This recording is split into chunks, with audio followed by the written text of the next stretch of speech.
The last section of the museum is speed. It is a place in which the atmosphere, the noise of the races penetrate into the museum. These sections display the victories, the heroes behind the wheel, the legendary challenges, but also the sportness, performance and driving pleasure. It is a place in which all the cars are red, Alfa Red.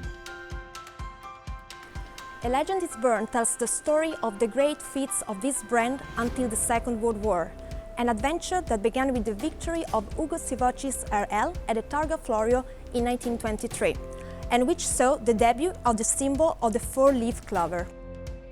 In 1925, the GP Tipo P2 won the first World Championship for Grand Prix vehicles. It was a revolutionary car which launched the era of Vittorio Jano.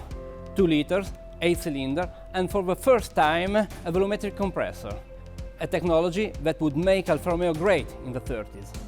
The legendary P3 that saw Nuvolari star in his biggest endeavors. Then the AC 2900B Speciale Le Mans, one of the museum's masterpieces. The Tipo C that prevailed at the Vanderbilt Cup in 1936, and the 512.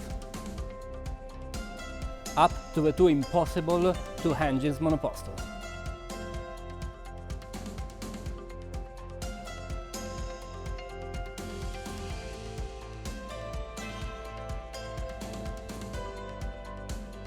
Before he became the Drake, Enzo Ferrari debuted as an Alfa Romeo driver in 1920. In 1929, he founded the Scuderia Ferrari, that soon became the Alfa Romeo's official racing department. That period brought Alfa many victories, but also extraordinary cars, which displayed the Alfa Romeo emblem on the bonnet and the prancing horse of Ferrari on the side. There were also outstanding vehicles, like the Bimotore, 2-engine, 1 engine in the front and 1 in the rear, for an overall power of 540 horsepower, and a speed record that Tazio Nuvolari set on the Firenze-Mare highway at over 350 km/h.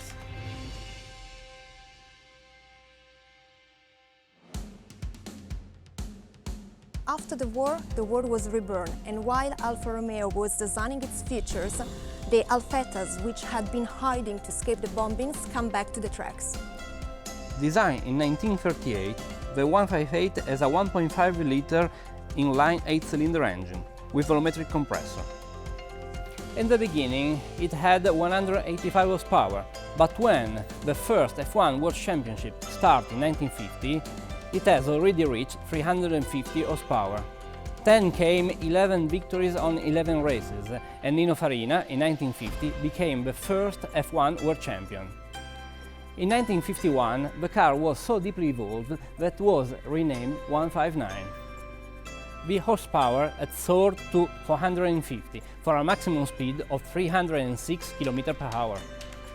It was an intense championship, all the way to the last race, the Spanish Grand Prix, when Fangio won the World Championship with a victory that would go down in history.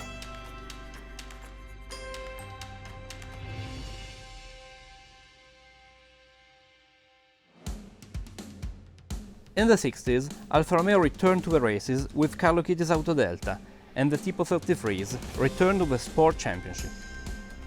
Created in 1967 with 2-liter engines, they soon rose to 3 liters, and in 1975 and 1977 they won 2 World Championships for sport vehicles.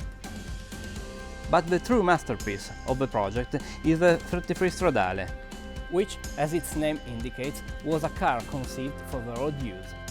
Production was planned for 50 units, but it stopped at only 18 chassis, 12 of which have this streamlined body designed by Franco Scaglione, which immediately made this car one of the immortal and timeless icons of Alfa Romeo.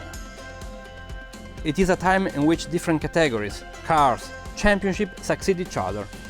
From the sports cars of the 50s, like the 6C 3000 CM, to those of the 60s, like the Giulia TZ2, and then the epic of the Giulia GTA and GTA-M, which in the 60s and 70s had no rivals in Super Tourism Championships. The dream of returning to Formula 1 came true in the 70s, when Alfa Romeo, first by providing its engines to the Team Brabham, and then by participating with a complete Alfa Romeo vehicle, finally returned to the top league. The cars preserved in these halls are alive and functioning. A mechanical workshop maintains them regularly, and a small internal track allows them to stretch their legs every once in a while and drive a few laps to remain strong and alive.